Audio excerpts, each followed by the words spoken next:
Ще бъм. Първи опит на успешен. Знаете ли кое най-много обичам на лятото в София? Това, че градският транспорт е почти празен. Има само хора, които са останали в столицата, нали, софиянци, шопи. Останали са само хората, които отиват на работа, но само че на тях толкова не им се говори на горките хора, защото са единствените останали в София по това време на годината. И едно спокойно, няма дразнители. Мисля, хем е празен градския транспорт, хем е спокойничко, да, може да си пуснеш музичка, си седнеш, да си стигнеш до място и всичко е точно. Преди няколко дена беше първи учебен ден, си се сетете какво се случва в момента навсякъде. Малки дразнещи дечурлига, които пищат, псуват, са навсякъде и са много. Най-лошото е, че сега трябва да ги търпим още 9 месеца. Има някои неща, които наистина ме ядосват в човешкото поведение. Това е в човешкото поведение, глупости говоря, в хората като цяло. Това е да си тъп, нагъл и нахален. Няма по-дразнеща комбинация от един човек да го има това. Ако си такъв, който в момента ми гледа клипа, моля те, отиди навън и се застреляй публично. По този начин ще спестиш много нерви на всички околни около тебе и на всички нас. Друго нещо, което ме дразни, точно което е свързано с нахалните хора.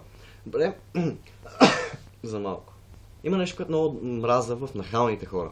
Това е, примерно, ще засегна темата за пушачите и непушачите. Добре, в момента има забрана, нали, в която не се пуши в заведението. Много хубаво, аз съм пушач, пуша и аз годишен ходим и на мен ми е гадно, само че, нали, окей, примирих се. Тоест, направил съм един компромис от моя страна. Само че много ме ядосат някои хора, които разкарай се с тази цигара, не мога да търпя цигарен дим около мене. Аз на първо място и тебе не мога да търпя, но не ти казвам нищо, нали? В смисъл, аз правя един компромис за тебе, ти правиш един компромис за мене. Мисъл, защото не мога да търпиш цигарения дим и не сме в заведение, значи може да си те ходиш на някъде. Компромис за компромис, нали така? Прав съм. Или тези нагли майки, някои хора наистина не трябва да им се позволява да имат деца. Това е, не знам, може би IQ тест. Един IQ тест ще бъде много добре. Ти имаш по-малко IQ, отколкото е необходимо. Аборт. Принудителен. Бал съм ти. Може да говоря ето така. Няма значение. Тези майки, които не знаят как да си възпитат шибаните малки изверги, малки гъргойли. Ще ти ми обясняват. Ти, млади господине, не трябва да даваш такъв лош пример на моето дете, ще се научи на лоши работи. Абе, ти... Някои хора... Да, извода е, че някои хора наистина, може би, просто не трябва да съществуват. Може би една втора, както си говорих малния ден с един мой приятел, една втора от популацията... Една втора от популацията на Земята просто не заслужава да живее. Тоест, половината от хората, които в момента съществуват, преспокойно могат да умрат. Ето така. Точно в този момент. Може би света и нашите нерви и живот и казах ли всичко, което трябва, ще станат малко по-спокойни. Виж, другата половина, от която също 3/4 от тази другата половина, малко спорно дали заслужава да живеят, но да кажем, че все още има някаква надежда за тях. Ако не стане и с тях, през главата, айде. И си мислих, сега ще отида да се изкъпа, ще се обръсна, ще се изсуша и ще запиша епизод. Да, общо взето 2 часа по-късно. Най-лошото е, че не дойдох с подготвен сценарий, какво да ви говоря точно днес. В момента малко мислите ми се лутат наляво надясно. Какво друго исках да кажа? В момента малките, поне съм много голям, нали?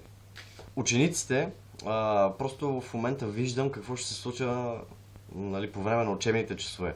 Едно време, ние като бяхме на часове, поне отивахме в компютърния клуб. Нали, отивахме, сядахме да играме видеоигри и поне, ако не друго, наистина от тези видеоигри мога да научиш нещо по реалитета.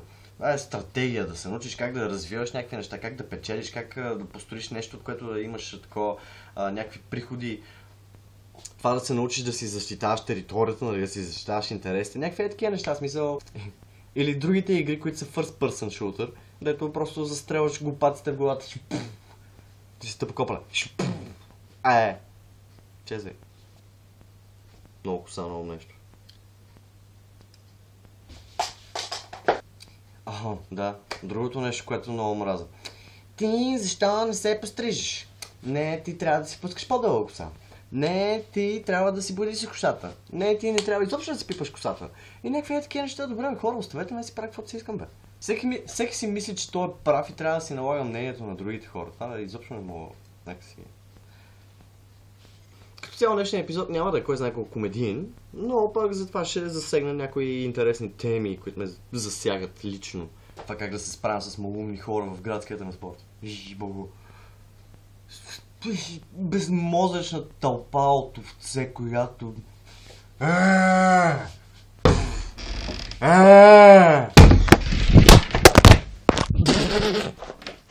Беше неочаквано.